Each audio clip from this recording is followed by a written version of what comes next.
ٹھیک ہے، قبول اسلام کس طرح سے کیا آپ نے؟ یعنی آپ شروع سے ہی بہت نیک طبع انسان تھے، اور آپ کی حضرت ابو بکر سے بہت دوستی تھی، جس کی وجہ سے آپ اسلام کی طرف مائل ہوئے۔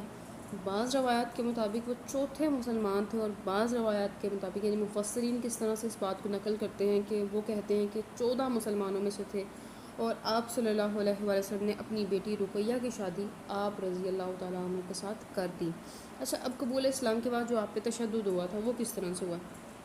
یعنی جیسے ہی آپ نے اسلام قبول کیا ہے تو آپ کے چچا نے آپ کو خوب مارا، اور حضرت عثمان کو رسی سے باندھ دیا، اور حضرت عثمان رضی اللہ تعالیٰ عنہ نے فرمایا کہ واللہ میں اسے کبھی ترک نہ کروں گا اور نہ اس سے ہٹوں گا۔ یہ طبقات ابن سعد سے یہ واقعہ لیا گیا ہے، یہ لائنز لی گئی ہیں۔ ان کا خاندان قریش کا سربراہ تھا، اس لیے حضرت عثمان غنی رضی اللہ تعالیٰ عنہ کا قبول اسلام غیر معمولی اہمیت رکھتا تھا، کیونکہ اس وقت تک کہ لوگ، اگر آپ دیکھیں نا، یہ معزز ہے خاندان ہے، اور اس خاندان کے کسی شخص نے اسلام قبول کر لیا ہے۔ اس کے بعد ہجرت حبشہ کی اگر ہم بات کریں تو جب آپ پر تشدد کی انتہا ہو گئی تو آپ نے اذن نبی یعنی حکم نبی پاک صلی اللہ علیہ وآلہ وسلم کے حکم سے ہجرت حبشہ کی، اور آپ کے ساتھ کون تھی؟ حضرت رقیہ رضی اللہ تعالیٰ عنہا، یعنی جو نبی پاک صلی اللہ علیہ وسلم کی بیٹی۔ اس طرح لوط علیہ السلام کے بعد یہ پہلا جوڑا تھا جس نے اسلام کے لیے ہجرت کی۔ مدینہ آمد۔ اچھا، آپ جب آپ مکہ سے ہجرت کر کے مدینہ آئے تو حضرت اوس بن ثابت انصاری سے مواقعات کا رشتہ قائم کیا۔ یہ چیزیں بھی آپ نے یاد رکھنی کہ رشتہ مواقعات کس طرح سے، جس طرح حضرت محمد صلی اللہ علیہ وآلہ وسلم کا رشتہ مواقعات جو ہے وہ حضرت علی رضی اللہ تعالیٰ عنہ سے ہوا تھا۔ دوسری دمادی کا جو شرط تھا وہ کس طرح سے تھا کہ آپ چونکہ غزوہ بدر کے موقع پہ حضرت رقیہ رضی اللہ تعالیٰ عنہ کی طبیعت ناساز تھی، تو آپ نے تب اس غزوہ میں بھی شرکت نہ کی، اور حضرت رقیہ کی وفات کے بعد آپ صلی اللہ علیہ وآلہ وسلم نے اپنی بیٹی کا ام کلثوم کا نکاح آپ سے کر دیا۔ اچھا، تاریخ عالم میں کسی نبی کی 2 بیٹیاں صرف آپ کے عقد میں آئی ہیں، اس لیے آپ کو ذو النورین کہا جاتا ہے، جو اسٹارٹنگ میں ابھی ہم نے پڑھا ہے، ٹھیک ہے۔ غزوات میں شرکت، آپ نے تمام غزوات میں شرکت کی، صرف جنگ بدر میں آپ نے شرکت نہ کی۔ اس کی بڑی وجہ یہ تھی کہ حضرت جو رقیہ کی علالت اور وفات تھی۔ اس کے بعد ہم چلتے ہیں نیکسٹ ہمارا، اچھا اس کے ساتھ ساتھ اگر آپ دیکھیں تو انفاق فی سبیل اللہ، یعنی اللہ کی راہ میں بغیر کسی غرض کے خرچ کرنا، تو آپ چونکہ ایک مالدار صحابی تھے اور دولت مندی کے ساتھ ساتھ اللہ تعالیٰ نے ان میں انفاق فی سبیل اللہ کا بھی بہت حوصلہ دیا تھا۔ آپ نے کیا کیا کہ آپ نے ایک یہودی سے بیر روما نامی ایک کنواں، میٹھے پانی کا کنواں خرید کے مسلمانوں کے لیے عام وقف کر دیا تھا، تو جو کہ ان کے سخی ہونے کی علامت ہے۔ خلافت کے لیے انتخاب کس طرح سے ہوا؟ یہ بڑی اہم پوائنٹ ہے۔ کس طرح سے ہوا کہ دیکھیں، حضرت عمر جو ہیں، حضرت عمر فاروق رضی اللہ تعالیٰ عنہ نے جی تو کلاس اس کے بعد خلافت کی اگر انتخاب کی بات کریں تو حضرت عثمان کی خلافت کس طرح سے ہوئی، خلافت کے لیے انتخاب کس طرح سے ہوا؟ تو حضرت عمر نے بوقت وفات 6 رکنی شورا مقرر کی تھی، جس کے ذمہ خلیفہ کا انتخاب تھا۔ ان کے جو اراکین میں جو شامل تھے حضرت زبیر رضی اللہ تعالیٰ عنہ، حضرت طلحہ رضی اللہ تعالیٰ عنہ، حضرت عثمان، حضرت علی، حضرت عبد الرحمن بن عوف اور حضرت سعد بن ابی وقاص رضی اللہ تعالیٰ عنہ شامل تھے۔ اب جب یہ اجلاس شروع ہوتا ہے تو اس طرح سے کہہ لیں کہ حضرت زبیر نے حضرت علی کو فیور کیا، اور حضرت طلحہ نے حضرت عثمان کے حق میں ووٹ دیا، اور حضرت سعد نے حضرت عبد الرحمن بن عوف کے حق میں ووٹ دیا۔ حضرت عبد الرحمن بن عوف خود ہی پیچھے ہٹ گئے۔ اس طرح سے ووٹ برابر ہو گئے، حضرت عثمان غنی اور حضرت علی رضی اللہ تعالیٰ عنہ کے ووٹ برابر ہو گئے۔ اب کیا فیصلہ کرنا تھا؟ اب فیصلہ کچھ اس طرح سے کیا کہ عام لوگوں سے رائے لی گئی، اور اس رائے کے اکارڈنگلی حضرت عثمان کو خلیفہ منتخب کر لیا گیا۔ سب سے پہلے حضرت علی نے آپ کے ہاتھوں بیعت لی، اس کے بعد جو ہے عام لوگوں نے بھی، عام عوام نے بھی آپ کے ہاتھوں بیعت کر لی۔ اگر خطبہ خلافت کی بات کریں تو آپ خطیب نہیں تھے، آپ فوراً سے خطبہ نہیں دے سکے، اس لیے نیکسٹ ڈے آپ نے خطبہ دیا، اور اللہ کی حمد و ثنا بیان کرنے کے بعد آپ نے کہا کہ سن لو کہ میں کتاب اللہ یعنی کتاب اور سنت کی اتباع کرنے والا ہوں، ٹھیک ہے جی، اور اپنی طرف سے بدعت کا ایجاد کرنے والا نہیں ہوں۔ یعنی یہ مختصراً آپ نے خطبہ خلافت جو دیا وہ اس کا مختصراً کچھ اس طرح سے۔ اس کے بعد آپ نے حضرت عمر فاروق کے جو کو شہید کرنے والے ابو العلا فیروز نے جو خودکشی کر لی تھی، اس کے ساتھ ساتھ جو اس شخص کے ساتھ جو لوگ شامل تھے، آپ نے ان کا مقدمہ سنا، ان کا مقدمہ ان کے بارے میں فیصلہ کیا۔ اشاعت اسلام میں حضرت عثمان جو ہے ممتاز صحابی تھے، انہوں نے بنو امیہ میں اسلام لانے میں پہل کی تو شاہی خاندان چھوڑ کے مصیبتوں کو گلے میں ڈالا تھا۔ یہ بہت حوصلے کی بات ہوتی ہے، ان سے ان کی اسلام سے محبت کا اندازہ لگایا جا سکتا ہے۔ انہوں نے اپنے دور حکومت میں اشاعت اسلام کا ہر ممکن سامان کیا۔ اس کے بعد اگر ہم دیکھیں، اس کے بارے میں زیادہ معلومات نہیں ملتی کیونکہ مورخین نے اس طرح کے پہلوؤں کو عموماً نظر انداز کیا ہے۔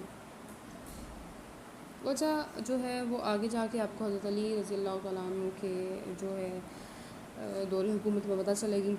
خیر، آگے چلتے ہیں کہ فتوحات، اور اس کے بعد اب چلتے ہیں جی انتشار کی طرف کہ آپ کو ڈیورنگ اپنی خلافت کس کس طرح کی جو ہے مشکلوں کا سامنا کرنا پڑا، انتشار کی بڑی وجہ کیا تھی، کس وجہ سے انتشار ہوا، اور آپ کی شہادت کے اسباب کیا تھے۔ پہلی بات تو یہ ہے کہ حضرت عمر فاروق کے بعد آپ خلیفہ بنے تھے، اور آپ کی مدت خلافت تقریباً 12 سال ہے، جس میں آخری نصف جو ہے وہ نصف مدت انتشار کا دور تھا۔ یعنی کیوں تھا، اس کی وجہ کیا تھی، اس کی جو انتشار پھیلا اس وقت حقیقت میں حضرت عثمان کی شہادت سے امت کا ایسا شرازہ بکھرا ہے کہ آج تک اس کے اثرات نظر آتے ہیں۔ سب سے پہلی بڑی وجہ تو یہ تھی کہ صحابہ کرام کی عدم موجود کر نئی نسل کی ذمہ داریاں سنبھالنا، یعنی اس دور میں صحابہ کرام نے اسلام کی کھیتی کو یعنی اگر آپ دیکھو جس طرح سے انہوں نے محنت سے ایک لے کر چل رہے تھے، آہستہ آہستہ وہ دنیا سے کوچ کر رہے تھے، سٹارٹنگ جس طرح سے کی، اب آہستہ آہستہ صحابہ کیونکہ نیچرل ایک فیکٹر ہے اور ہر انسان نے اس دنیا سے جانا ہے، تو کیا ہوا کہ اب بڑھاپے کے ایک تو اس دنیا سے کوچ کر رہے تھے، جا رہے تھے، دوسرا بڑھاپے کی وجہ سے معاملات جو ہیں اس کی وجہ سے کنارہ کشی کی ہوئی تھی، دوسری بڑی وجہ یہ تھی کہ بہت سارے صحابہ جو تھے وہ مختلف علاقوں میں پھیل چکے تھے۔ حضرت عمر کے دور میں ان کو یہ اجازت نہیں تھی، بالخصوص حضرت عمر کے دور میں، لیکن حضرت عثمان کے دور میں یہ پابندی ختم ہو گئی تھی، اس وجہ سے بہت سارے جو صحابہ ہیں وہاں سے ہجرت کر چکے تھے اسلام کی اشاعت کے لیے۔ اچھا، اہم عہدوں پر جو ہے اہم عہدوں کی جو بات اگر ہم کریں تو چونکہ حضرت عثمان کا تعلق بنو امیہ سے تھا، صلہ رحمی اور ان کی شخصیت کا ایک لازمی حصہ تھی، اور آپ اپنے خاندان کے ساتھ خیر خواہی کے لیے اپنے ذاتی مال سے ان کی مدد فرمایا کرتے تھے۔ انہوں نے بعض اہم مناسب حکومت پر بنو امیہ کے لوگوں کو تعینات کر دیا تھا۔ اچھا، ایک بات جو ہے یاد رکھیے گا کہ سب سے بڑی جو وجہ آپ پہ جو الزامات پہ لگے تھے وہ یہی لگے تھے کہ آپ نے حضرت عثمان غنی رضی اللہ تعالیٰ عنہ نے جو ہے اپنے خاندان کے لوگوں کو حکومتی عہدے دیے تھے، ٹھیک ہے۔ اب جو سب سے بڑا فتنہ ہے وہ آتا ہے صبائی تحریک۔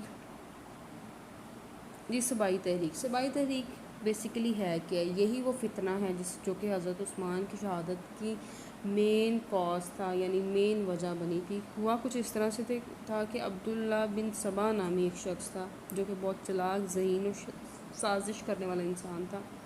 وہ یہودی نسل سے تعلق رکھتا تھا۔ یہود چونکہ اسلام کے ہی پہلے سے دشمن ہے، مگر اسلام اور اہل اسلام کو نقصان پہنچانے کے لیے وہ مسلمان ہوا تھا۔ اس نے کیا کیا، اس نے ایک پروپیگنڈا بنایا، اس نے یہ کہا کہ چونکہ حضرت عثمان غنی جو ہیں وہ بنو امیہ سے تعلق رکھتے ہیں، اس لیے خلافت پہ حق حضرت عثمان کا نہیں ہے، خلافت پہ حق صرف اور صرف بنو ہاشم کا ہے۔ تو اس وجہ سے حضرت عثمان کو خلافت کے منصب سے اتارا جانا چاہیے۔ سب سے پہلے عبداللہ بن سبا نامی شخص نے بصرہ، کوفہ اور آخر میں مصر کو اپنی تحریک اور سازشوں کا حصہ بنایا۔ ان کو مطلب کہہ لے کہ پہلے اس نے خفیہ یہ تحریک سٹارٹ کی، بعد میں اس نے سب لوگوں کو اپنے ساتھ شامل کر لیا۔ اب آہستہ آہستہ اس کو بہت زیادہ پذیرائی ملی اس چیز کو کہ ہاں آپ بالکل ٹھیک کہہ رہے ہیں، جب مطلب اس کا جو بھی ایجنڈا تھا لوگوں نے اس کی تائید کی۔ اب ہوا کیا کہ جب یہ بات حضرت عثمان تک کی پہنچی کہ لوگ اس طرح سے سوچ رہے ہیں، تو جب حج کے موقع پہ عبداللہ بن سبا نامی شخص ایک منصوبے کے تحت کوفہ، بصرہ اور سے الگ الگ وفد لے کر مدینہ پہنچا، تو اس نے یہ مشہور کیا کہ میں اپنے علاقوں کے عاملوں کی شکایت کرنے کے لیے جو ہے امیر المومنین سے ملنا چاہتا ہوں۔ یہ جب مدینہ پہنچے تو ان کے عزائم کچھ نیک نہیں تھے، اس چیز کی اطلاع پہلے ہی آپ کو مل گئی، لیکن آپ نے بجائے کہ گھبرانے کی آپ نے ان کو بلایا اور ان کو تسلی بخش جواب دے کر واپس بھیجا کہ ایسا کچھ نہیں ہے۔ اچھا، حضرت عثمان پہ جو الزامات لگے تھے ان کا تنقیدی اگر جائزہ لیا جائے تو اس کے اکارڈنگلی حضرت عثمان پہ الزام تھا کہ انہوں نے بہت سارے صحابہ کو برطرف کر کے اپنے خاندان، میں نے بتایا نا کہ مین کاز ہی یہی تھا، ان کے اوپر جو مین الزام لگا تھا وہ یہی لگا تھا کہ انہوں نے اپنے خاندان کے لوگوں کو جو ہے وہ سیٹس دیں یا کہیں کہ وہ اہم عہدے دیے۔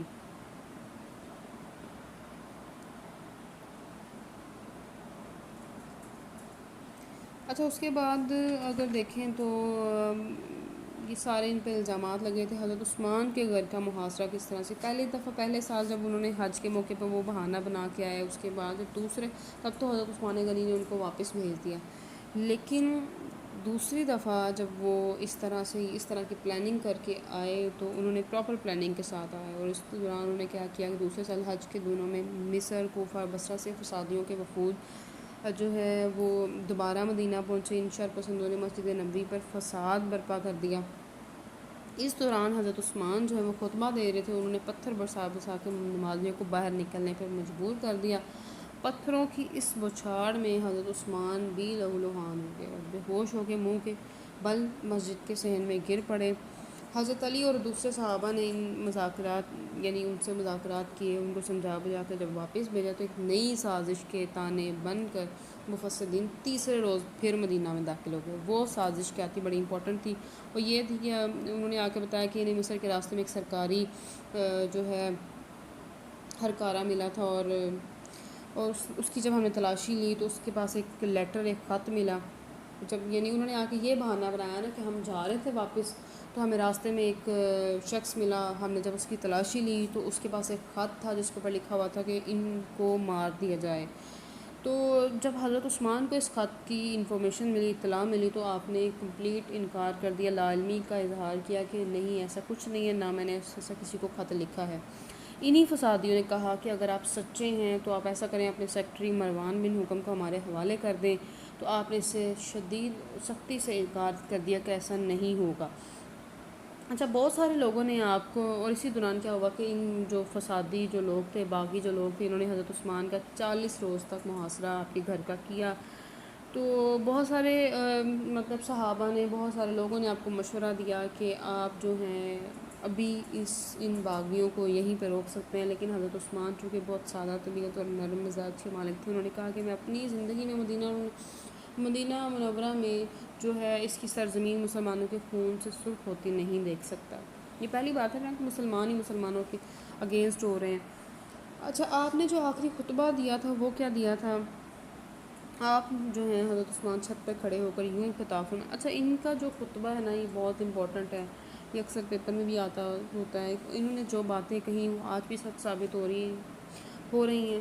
تو انہوں نے کیا کہا کہ کیا تمہیں معلوم ہے کہ حضرت صلی اللہ علیہ وسلم مدینہ تشریف لائے تو مسجد تنگ تھی۔ آپ نے فرمایا کون اس زمین کو وقف کرے گا، اس کے صلے میں اس کو اس سے بہتر جگہ جنت میں ملے گی، تو میں نے آپ کے حکم کی تعمیل کی۔ تو کیا اس مسجد میں تم مجھے نماز پڑھنے نہیں دیتے؟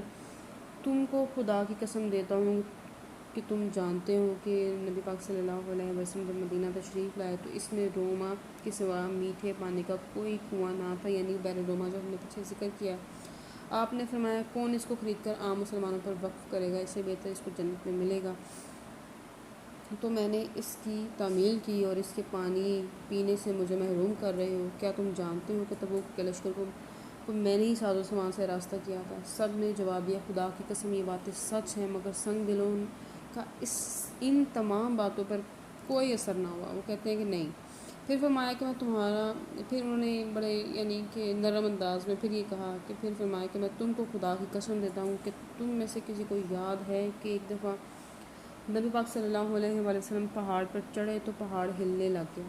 آپ نے پہاڑ کو ٹھوکر مار کر فرمایا کہ اے پہاڑ ٹھہر جا، تیری پشت پر اس وقت ایک نبی، ایک صدیق اور ایک شہید ہے، اور میں آپ کے ساتھ تھا۔ لوگوں نے کہا ہاں یاد ہے۔ پھر فرمایا تمہیں خدا کا واسطہ دیتا ہوں، بتاؤ کہ حدیبیہ میں مجھے آپ نے مکہ میں سفیر بنا کے بھیجا تھا، تو کیا خود آپ نے اپنے دستے مبارک کو میرا ہاتھ قرار نہیں دیا تھا اور میری طرف سے خود ہی بیعت نہیں کی تھی؟ سب نے کہا یہ بھی سچ ہے۔ اس کے علاوہ آپ نے مستقبل کے حالات کے بارے میں تنبیہ کرتے ہوئے فرمایا کہ یاد رکھو اگر آج مجھے قتل کر دیا گیا تو قیامت کے روز تک بھی اکٹھے نماز نہ پڑھ سکو گے اور نہ اکٹھے جہاد کر سکو گے. بعد میں پیش آنے والے حالات سے اس چیز کی صداقت، جو آپ نے تنبیہ کیا تھا ان کو، اس تنبیہ کی صداقت ثابت ہوگی، اور آج بھی ایسا ہی ہے.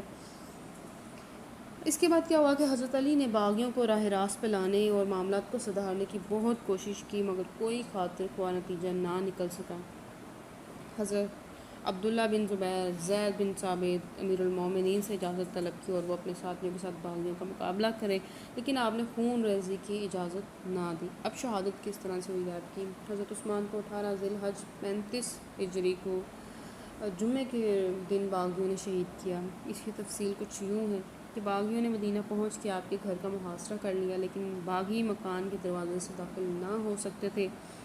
امام حسن، عبداللہ بن زبیر، محمد بن مسلمہ جیسے بہادروں نے ان کا راستہ روکا ہوا تھا.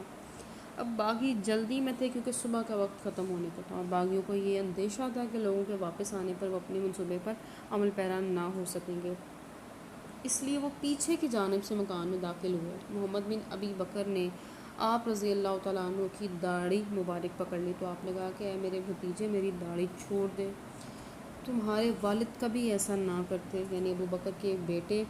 اگر وہ دیکھتے کہ تو ان کو تمہارا، اگر وہ اس سچویشن میں تمہیں دیکھتے تو ان کو تمہارا فعل کبھی پسند نہ تھا. انہوں نے داڑھی چھوڑ دی. یہ تاریخ تبری میں یہ واقعہ لیا گیا ہے.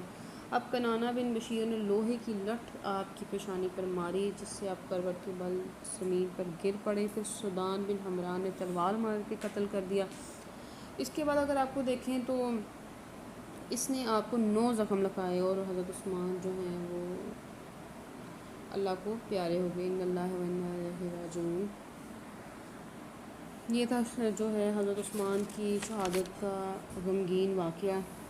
اس کے بعد کیا ہوا کہ شہادت سے قبل حضرت عثمان نے تنبیہ کرتے ہوئے فرمایا تھا کہ لوگوں مجھے قتل نہ کرو، مجھ سے معافی مانگو، واللہ اگر تم نے مجھے قتل کر دیا تو نہ کبھی سب مل کے نماز پڑھو گے، نہ کبھی مل کے جہاد کر سکو گے. تو ایسا ہی ہوتا ہے آج بھی. یہ طبقات ابن سعد میں واقعات موجود ہیں.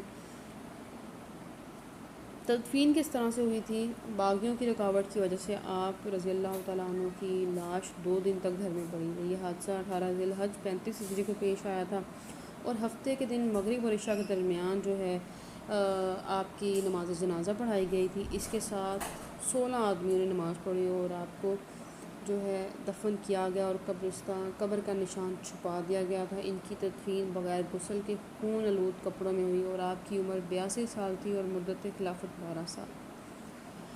بہت ہی یعنی کہہ لیں کہ ایک سیڈ، اور ان کی خلافت کا دور جو اینڈ جو ہے وہ اس طرح سے ہوا. اور آج بھی ایسا ہی ہے کہ مسلمان اکٹھے ہو کے ایک جگہ پہ نماز نہیں پڑھ سکتے. زیادہ ڈیٹیل میں نہیں جاؤں گی کیونکہ یہ کنٹروورشل ایک ایشو ہے اور میں اس پہ بات کرنا مناسب نہیں سمجھتی. اچھا، اس کے بعد آ جاتا ہے جی حضرت علی رضی اللہ تعالیٰ عنہ کا دور خلافت. آپ کا جو نام ہے ان کے بارے میں پڑھتے ہیں. آپ کا نام حضرت علی، کنیت ابو الحسن ابو تراب ہے، لقب حیدر ہے اور مرتضی اسد اللہ. اور اس کے ساتھ ساتھ آپ کے والد اب جو ہیں وہ ابو طالب ہیں، یعنی نبی پاک صلی اللہ علیہ وسلم کے سگے چچا کے بیٹے تھے آپ. اور آپ کی والدہ کا نام فاطمہ بنت اسد تھا. ٹھیک ہے. پیدائش جو ہے آپ کو نبوت سے 10 سال قبل 603 جو ہے وہ عیسوی میں پیدا ہوئے تھے. اور آپ کی جو کہہ لیں کہ احسانات کی اگر ہم بات کریں نبی پاک صلی اللہ علیہ وسلم میں والد اور والدہ علی کے احسانات کیا تھے کہ نبی پاک صلی اللہ علیہ وسلم والد اور والدہ کی وفات کے بعد یتیم ہو گئے تھے. آپ کے دادا عبد المطلب اپنی وفات کے بعد آپ کو حضرت علی کے والد یعنی ابو طالب کے سپرد کر گئے تھے. ابو طالب نے آپ کے والد اور فاطمہ نے والدہ کا کردار ادا کیا. یعنی دیکھیں کہ نبی پاک صلی اللہ علیہ وسلم کے ساتھ ان کا کتنا خوبصورت رشتہ تھا. اب چلتے ہیں کہ قبول اسلام کی طرف کہ آپ نے اسلام کس طرح سے قبول کیا. آپ رضی اللہ تعالیٰ عنہ نے اپنے خاندان کی دعوت کی اور انہیں قبول اسلام کی اپیل کی تو حضرت علی نے اسلام قبول کر، یعنی بچوں میں سب سے پہلے حضرت علی رضی اللہ تعالیٰ عنہ نے اسلام قبول کیا تھا. اس وقت آپ کی عمر 10 سال تھی اور آپ بچوں میں سب سے پہلے اسلام لائے. سب سے پہلے انہوں نے آپ کے ساتھ نماز پڑھی. ہجرت کے وقت آپ کو کیا مشکلات پیش آئی تھیں؟ یعنی نبی پاک صلی اللہ علیہ وسلم کی طرف سے نبی پاک صلی اللہ علیہ وسلم نے جب ہجرت کا فیصلہ کیا تو آپ کے سپرد نبی پاک صلی اللہ علیہ وسلم کے پاس رکھی گئی جو امانتیں تھیں وہ آپ نے واپس کرنی تھی. تو آپ کو نبی نے حکم دیا کہ میرے بستر پہ لیٹ جو امانتیں واپس کر کے چلے آنا.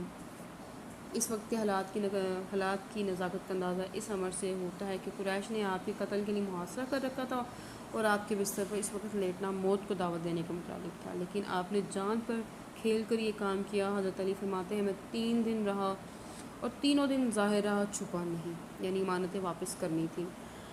اس کے بعد مدینہ آمد کی اگر ہم بات کریں تو آپ دشمن کے نرگے سے نکل کے 3 دن میں 350 میل کا سفر کر کے مدینہ پہنچے. اس وقت حضور جو ہیں مواخات کا جو رشتہ تھا وہ حضور پاک صلی اللہ علیہ وسلم کا آپ رضی اللہ تعالیٰ عنہ کے ساتھ ہوا. دمادی رسالت کا شرف یعنی حضرت فاطمہ جو ہے نبی پاک صلی اللہ علیہ وسلم کی سب سے پیاری بیٹی تھی، اس لیے بہت سے لوگ شرف دمادی کے طالب تھے، مگر حضور پاک صلی اللہ علیہ وسلم نے حضرت فاطمہ کا نکاح حضرت علی بن ابی طالب سے 2 ہجری میں کر دیا. اس وقت حضرت فاطمہ کی عمر 19 یا بعض روایات میں 20 آتی ہے، اور حضرت علی رضی اللہ تعالیٰ عنہ کی جو عمر ہے وہ 23 اور 24 سال روایات کے مطابق جو مفسرین نقل کرتے ہیں. غزوات میں شرکت کی اگر ہم بات کریں تو آپ نے تمام غزوات میں نہایت بہادری کے ساتھ آپ کا ساتھ دیا. آپ صرف غزوہ تبوک میں شرکت نہ کر سکے تھے، اس کی وجہ یہ تھی کہ آپ کو نبی پاک صلی اللہ علیہ وسلم مدینہ میں اپنا جانشین بنا کے گئے تھے. انتخاب جو ہے وہ خلافت کے بعد کر لیتے ہیں کہ کس طرح سے حضرت علی کا جو ہے ان کو ہوا کچھ اس طرح سے تھا کہ آپ رضی اللہ تعالیٰ عنہ سے پہلے جتنے خلفۂ راشدین تھے آپ ان کی مجلس شورا کے ممبر تھے، اور تمام خلفاء آپ کی دینی بصیرت پر اعتماد رکھتے تھے. حضرت عمر نے فرمایا کہ اگر آج علی نہ ہوتے تو عمر ہلاک ہو چکے ہوتے. حضرت عثمان کے نازک زمانے میں بھی آپ نے ان کی جو ہے مقدور یعنی ان کی بھرپور مدد کی اور خیر خواہی کی. انتخاب خلافت کس طرح سے ہوا تھا؟ بیت الخلافت میں کیا ہوا؟ بیت الخلافت یعنی کن خاص لوگوں نے سب سے پہلے ان کی جو ہے وہ بیعت کی. ان میں حضرت طلحہ آتے ہیں، حضرت زبیر، حضرت سعد بن وقاص، سعید بن زید اور عمار بن یاسر، اسامہ بن زید. یہ تمام صحابی جو ہیں انہوں نے سب سے پہلے حضرت علی کے ہاتھوں بیعت کی، کیونکہ حضرت عثمان کی شہادت کے بعد جو ہے خلافت کا جو منصب تھا وہ 3 دن تک خالی رہا. لوگوں کے اصرار پر آپ نے خلافت کا منصب قبول کر لیا. بیت العام میں اس کے بعد عام لوگوں نے مسجد نبوی میں بیعت کر لی تھی. اس طرح آپ 12 ذی الحج کو 35 ہجری کو خلیفہ بنے تھے. خطبہ خلافت آپ نے کیا دیا؟ آپ نے اللہ تعالیٰ کی بزرگی بیان کرتے ہوئے فرمایا کہ یعنی تم پر اللہ تعالیٰ نے جو فرائض عائد کیے ہیں وہ ادا کرو، تمہیں جنت ملے گی. اللہ تعالیٰ نے ہر پاک کو محترم ٹھہرایا ہے. مسلمانوں کی جان ہر چیز سے قیمتی ہے. علیہ السلام کو خلوص اور اتحاد کی تلقین کی. مسلمان وہ ہے جس کے ہاتھ اور زبان سے دوسرے مسلمان محفوظ ہیں. ٹھیک ہے. مشکلات کیا آپ کو؟ سب سے پہلے جو آپ کے دور خلافت میں سب سے پہلے جو مشکلات ہوئیں وہ خوشگوار حالات تھے، کیونکہ اس وقت جو ہے وہ صبائیوں نے ایک طوفان بدتمیزی اٹھا رکھا تھا. یعنی پورا ایک تو ماحول بھی غمگین تھا حضرت عثمان کی شہادت کی وجہ سے، دوسرا وہ صبائی جو ہیں وہ اپنی سازش میں کامیاب ہو چکے تھے. اس کے بعد جو اگر دیکھا جائے تو قصاص عثمان ایک بڑی ریزن سامنے آئی. کس طرح سے کہ بہت سارے لوگوں نے ڈیمانڈ کرنا شروع کر دی کہ ہم نے قصاص عثمان یعنی خون کا بدلہ خون سے لینا ہے. لیکن حضرت علی رضی اللہ تعالیٰ عنہ جو ہیں وہ دھراندیش جو ہیں صحابی تھے. ان کا یہ تھا کہ سب سے پہلے پلاننگ کے ذریعے سچویشن کو دیکھ کے پھر آگے سے، لیکن چونکہ لوگ جلد باز تھے انہوں نے کہا کہ نہیں ہمیں ابھی فوراً قصاص لینا ہے. لوگوں کے سامنے حضرت عثمان جو ہے مظلوم شہید کیے گئے تو لوگ ہر قیمت پر اس کا قصاص چاہتے تھے. ان کے سامنے حضرت علی کی مجبوریاں نہ تھیں. مثلاً قاتلین عثمان کی پہچان، یعنی ایگزیکٹ وہی بات کہ پورا معاملہ فہمی کرنے کے بعد ہم جائیں گے. حضرت علی کا ان پر کنٹرول وغیرہ، یعنی قصاص عثمانی میں تاخیر سے حضرت علی پر مسلمانوں کے اعتماد میں کمی آئی. سیاسی شعور کی کمی، حضرت علی کی مشکلات میں ایک سبب جو ہے اس وقت کی ہنگامی صورتحال اور سیاسی شعور کی کمی تھی. اس سیاسی شعور کی کمی کی وجہ سے بعض اہم لوگوں کا آپ کا ساتھ نہ دیا. انہیں اس بات کے احساس نہیں تھا کہ اس وقت حضرت علی کا ساتھ نہ دینا انجام جو ہے کے لحاظ سے کتنا خطرناک ہے. یعنی مسلمان معاشرے نے اپنی سیاسی ناپختگی کا ثبوت دیا اور اس مشکل وقت میں سیاسی صورتحال کا صحیح ادراک نہ کر سکے، اس سے حضرت علی اچھے ساتھیوں سے محروم ہو گئے۔ جنگ جمل کا اس کا واضح ثبوت ہے۔ اب آتے ہیں جی جنگ جمل کی طرف۔ جنگ جمل کیوں ہوئی؟ اچھا جی، جنگوں کا سامنا اگر ہم دیکھیں تو سب سے پہلے اگر حضرت علی کی خلافت کو بھی 5 ماہ بھی پورے نہیں ہوئے تھے کہ جنگ جمل ہوئی۔ آگے ہم جنگ جمل کی ڈیٹیل پڑھتے ہیں۔ اس جنگ میں جو ہے وہ 13,000 آدمی مارے گئے تھے۔ حضرت عائشہ، حضرت طلحہ، زبیر، حضرت عبداللہ بن زبیر جیسے معزز صحابہ ان کے مخالف لشکر میں موجود تھے۔ اچھا، اس کے بعد اگر دیکھیں تو جنگ صفین ہوئی ہے، اور جنگ صفین نہروان ہوئی ہے جنگ۔ تو یہ جو ہے 3 سالوں میں جو ہے وہ یہ آپ کو جنگوں کا سامنا کرنا پڑا تھا۔ اسباب جنگ جمل کی بات کر لیتے ہیں، مختصر اس کو بیان کرتے ہیں کہ جنگ جمل کا نتائج کیا اسباب تھے۔ تو قاتلین نے عثمان کو سزا دینا سب سے بڑا سبب تھا، یعنی جب حضرت عائشہ حج سے مدینہ واپس آ رہی تھی تو شہادت عثمان کی اطلاع ملی۔ آپ نے حضرت عثمان کے قاتلوں کو سزا دینے کا ارادہ کیا۔ مکہ کے گورنر عبداللہ بن عامر اور مروان بن حکم اور خاندان امیہ، طلحہ، زبیر، عبداللہ بن زبیر آپ کے ساتھ، یعنی کس کے ساتھ ہو گئے؟ حضرت عائشہ کے ساتھ ہو گئے۔ اس طرح ہزاروں کی تعداد حضرت عائشہ کے ہم رکاب تھی، حالانکہ حضرت سلمہ جو تھی انہوں نے منع کیا کہ جہاد جو ہے اصلاح امت اور قیام دین عورتوں کا منصب نہیں ہے، اس لیے رک جائیے، لیکن حضرت عائشہ صدیقہ رضی اللہ تعالیٰ عنہ نے نہیں سنا۔ اس طرح سے وہ روانہ ہو گئی۔ حضرت عائشہ کی جیسے بصرہ روانگی ہوئی تو حضرت عائشہ مکہ سے 3,000 کا لشکر لے کے روانہ ہوئی، اور آپ کی رخصتی کے وقت مسلمان بہت روئے۔ اس لشکر میں شرارتی عنصر بھی شامل تھے۔ آپ بصرہ روانہ ہوئی تو راستے میں جو ہے ایک حباب کا چشمہ آیا جہاں کتوں کے بھونکنے کی آوازیں سنی۔ حضرت عائشہ نے پوچھا یہ کون سا چشمہ ہے؟ فرمایا معلوم ہوا کہ یہ حباب ہے۔ یہاں جانے کی ممانعت حدیث میں آ گئی تھی۔ حضرت عائشہ نے کہا کہ مجھے یہاں سے واپس کر دو، مگر 40 افراد نے قسم کھا کر کہا کہ یہ چشمہ حباب نہیں ہے۔ اس پر آپ آگے بڑھ گئیں۔ اچھا، ایک پوائنٹ جنگ جمل کا آپ یاد رکھیے گا کہ حضرت علی اور حضرت عائشہ کے درمیان صلح کی بات چیت ہوئی جو کہ تقریباً کامیاب ہو گئی، لیکن دونوں لشکروں میں موجود مفسدین کو یہ صورتحال گوارا نہ تھی۔ انہوں نے اس صلح کو پایہ تکمیل تک نہ پہنچنے دیا۔ اس جنگ کے یہی 2 بڑے اسباب تھے۔ اچھا، اس کے بعد کیا ہوتا ہے کہ حضرت علی کو جب لشکر عائشہ کی اطلاع ملی تو وہ بھی بصرہ کی طرف روانہ ہو گئے۔ ان کے ساتھ 3,000 افراد روانہ ہوئے۔ بصرہ تک پہنچتے ان کی تعداد 20,000 ہو گئی تھی۔ اچھا، جو وہاں پہ جو یمن کا جو گورنر تھا انہوں نے کوشش کی کہ آپ کی صلح کروا دی جائے، لیکن اس بات پہ حضرت علی اور حضرت عائشہ صدیقہ رضی اللہ تعالیٰ عنہ دونوں متفق ہو گئے، اور اس چیز پہ انہوں نے یعنی ایگری کیا کہ ہم صبح ہوتے ہی واپس چلے جائیں گے۔ حضرت علی اور حضرت زبیر اور طلحہ کی مصلحانہ روش، اگر حضرت زبیر طلحہ کو فتنہ پرواز لوگوں نے حضرت علی سے لڑنے کا مشورہ لیا، لیکن انہوں نے صاف انکار کر دیا۔ اس طرح حضرت علی نے اپنی فوج کے شرارتی عنصر کچھ جنگ سے روک دیا تھا۔ صلح کا انعقاد۔ حضرت علی ذی وقار سے بصرہ پہنچے تو حضرت طلحہ، زبیر اور حضرت علی کے درمیان معاملات تقریباً طے پا گئے تھے۔ اب یہی طے ہوا تھا کہ صبح ہوتے ہی ہم واپس چلے جائیں گے۔ سبائیوں کی کارروائی۔ اب قاتلین عثمان پریشان ہو گئے تھے کہ دونوں فوج جو ہیں اور یہ جتنے اگر منافقین کی بات کی جائے تو یہ دونوں منافقین جو ہیں دونوں لشکروں میں شامل تھے۔ انہوں نے کیا کیا کہ راتوں رات حملہ کر دیا۔ اگر کہتے ہیں ان کا یہ ارادہ تھا کہ اگر ہم صبح تک کا ویٹ کریں گے تو ہو سکتا ہے کہ یہ لوگ جو ہیں ہمارا جو پلان ہے وہ ناکام ہو جائے۔ اس طرح سے حضرت اگر ہم دیکھیں تو راتوں رات ایک دوسرے کے لشکر پہ حملہ کر دیا گیا بغیر انفارم کیے۔ حضرت زبیر کی علیحدگی اور شہادت۔ عین جنگ کے میدان میں حضرت علی اور حضرت زبیر کا سامنا ہوا تو انہوں نے حضرت زبیر کو حدیث یاد دلائی کہ تم ایک دن علی کے سامنے ناحق کھڑے ہو جاؤ گے۔ یہ نبی پاک صلی اللہ علیہ وآلہ وسلم کی حدیث ہے۔ حضرت زبیر نے اس پر علیحدگی کا فیصلہ کیا۔ انہوں نے اپنے بیٹے عبداللہ بن زبیر کو بھی یہی مشورہ دیا، مگر وہ نہ مانے۔ حضرت زبیر میدان جنگ سے واپس جا رہے تھے کہ انہیں شہید کر دیا گیا۔ اچھا، حضرت طلحہ کی علیحدگی اور شہادت۔ حضرت زبیر کو دیکھ کے حضرت طلحہ نے بھی واپسی کا ارادہ کر لیا، اور مروان نے دیکھا کہ اگر